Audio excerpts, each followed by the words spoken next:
मुन्न्यो चॅप्टर 13. एक शाणें भुरगें बापायची शिस्त सांबाळटा, पूण निंदा करप्याक खास लायल्यारूय आयकोपी न्हय. बरें उलोवपी मनशाक बरें फळ मेळटा, पूण घातक्याचो ओतमो हिंसेचेर पसवता. तोंडाचेर ताबो जिवीत सुरक्षीत करता, चड उलयता तो शेणटा. आलश्याक भूक लागता, पूण जेवण आसना. कश्ट करप्याक पोटभर मेळटा. प्रमाणीक फटकिऱ्या उतराक विटेता, पूण नश्टो बदनामी उलयता आनी नांव इबाडटा. प्रमाणीकपण नितिवंताची वाट राखता, पातोक नश्ट्याक निसणटणाक पावयता. थोडे जाण आपणा कडेन कांयच नासतना गिरेस्ताचें सोंग कोत्तात. दुसरे खूब गिरेस्काय आसनूय गरीब कशे जियेतात. गिरेस्ताचे दुडू तांचे सोडवणेक उपकारतात, पूण गरीबाक असली कसलीच धास्ती ना.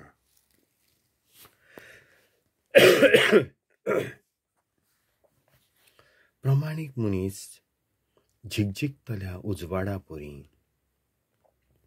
पूण नश्ट्याचो दिवो पालवता.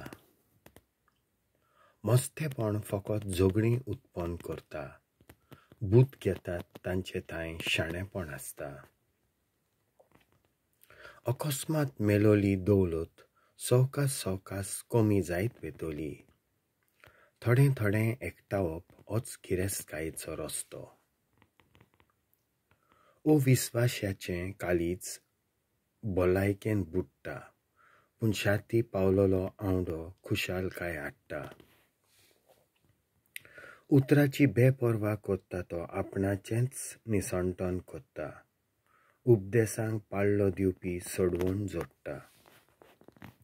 मन्नाच्या फासांतल्यान वाटावंक बुदवंताची शिकोवन जिवीत दिवपी झर.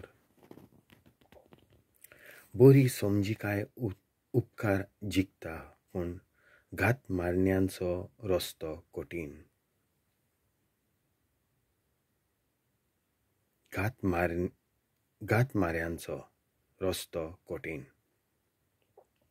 समजिकायेचो मनीस जानवायेच्या उजवाडान वावुरता, पूण गिन्यान नासलोलो आपल्या पिशापणाचें प्रदर्शन करता.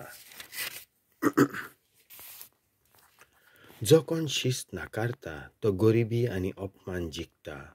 जो सुदारणी मांडून घेता ताका भोवमान फावो जाता. पूण केलेल्यो इत्सा जिवाक खुशालकाय हाडटात. पिसात वायट आदारता, तांतलो भायर सरोंक सोदिना. शाण्या बरोबर भोंवल्यार शाणो जाता. पिश्या वांगडा भोंवता ताचें निसणटण जातलें.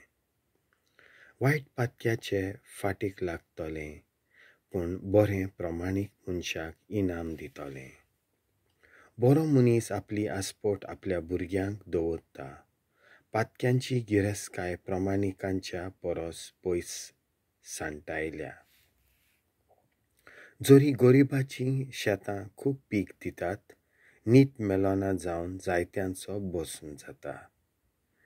वेळार बडी उखलिना तो आपल्या भुरग्यांची वाट लायता. जो कोण वेळार तांची सुदारणी कोत्ता ते ताचो मोग कोत्तात. प्रमाणीक पोटभर जेवता, नश्ट्याचें पोट सदांच भुकेन रितें उरता. देवाचें उतर